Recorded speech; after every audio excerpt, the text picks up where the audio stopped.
Hello, ഇന്ന് നല്ലൊരു ബിരിയാണി കഴിക്കാൻ തോന്നുന്നു. ഞാൻ ഉണ്ടാക്കാറുള്ള ഒരു ഈസി ചിക്കൻ ബിരിയാണി റെസിപ്പി കണ്ടാലോ?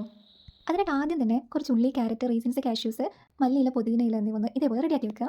ഒരു കുക്കറിലേക്ക് കുറച്ച് ഗീ ഒഴിച്ച് കൊടുക്കുക. അതിലേക്ക് കുറച്ച് കാഷ്യൂസ്, റീസൻസ് ഇട്ട് കൊടുക്കുക.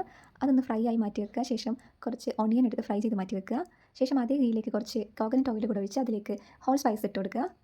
ഈ സ്പൈസസ് ഒക്കെ റോസ്റ്റായി നല്ലൊരു സ്മെല്ല് വന്നു കഴിഞ്ഞാൽ അതിലേക്ക് കുറച്ച് ഓണിയനും ക്യാരറ്റും കൂടി ഇട്ടൊന്ന് വഴറ്റി കൊടുക്കുക.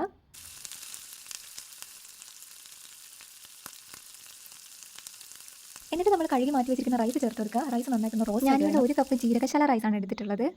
റൈസ് നന്നായി റോസ്റ്റായി നല്ലൊരു സ്മെല്ലൊക്കെ വന്നു കഴിഞ്ഞാൽ അതിലേക്ക് നമ്മൾ 1.5 കപ്പ് തിളച്ച വെള്ളമാണ് ഒഴിച്ചു കൊടുക്കുന്നത്. ജസ്റ്റ് ഒന്ന് ഇളക്കി കൊടുത്ത് അതിലേക്ക് ആവശ്യത്തിന് ഉപ്പും കുറച്ച് മല്ലിയിലയും കൂടി ഇട്ട് വിസിൽ വെക്കാതെ ഒന്ന് അടച്ച് വെച്ച് വേവിക്കുക. അപ്പോഴേക്ക് ചിക്കൻ റെഡിയാക്കി എടുക്കാം. ചിക്കനിലേക്ക് ഇഞ്ചി, വെളുത്തുള്ളി, പച്ചമുളക് ഒന്ന് ക്രഷ് ചെയ്ത് മാറ്റി വെക്കുക.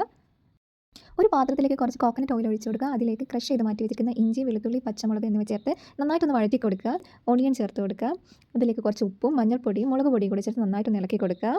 അതിലേക്ക് കുറച്ച് കുരുമുളക് പൊടി, ഗരം മസാല, ചിക്കൻ മസാല എന്നിവ കൂടി ചേർത്ത് കൊടുക്കുക. ഒന്ന് വഴണ്ടി വന്നതിന് ശേഷം അതിലേക്ക് തക്കാളി ചേർത്ത് കൊടുക്കുക. നന്നായി ഒന്ന് റോസ്റ്റായി വന്നതിന് ശേഷം നമുക്ക് കുറച്ച് തിളച്ച വെള്ളം കൂടി ഒഴിച്ച് കൊടുക്കുക. അപ്പോഴേക്കും ചിക്കൻ റെഡിയാക്കി എടുക്കാം. ചിക്കനിലേക്ക് ആവശ്യത്തിന് ഉപ്പ്, മഞ്ഞൾപ്പൊടി, മുളക് പൊടി, കുറച്ച് ഗീയും ഫ്രൈഡ് ഓണിയനും കൂടി ചേർത്ത് നന്നായിട്ടൊന്ന് കുക്ക് ചെയ്തെടുക്കാം.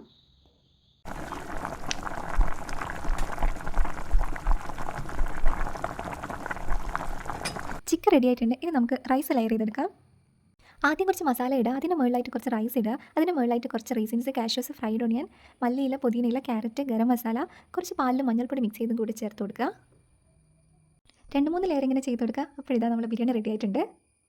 ഇനിയൊരു വാഴയിലേക്ക് കുറച്ച് ചൂട് ബിരിയാണിയും കുറച്ച് അച്ചാറും സാലഡും കൂട്ടി പിടിപിടിക്കാം. അപ്പോൾ ഓക്കെ, ബായ്.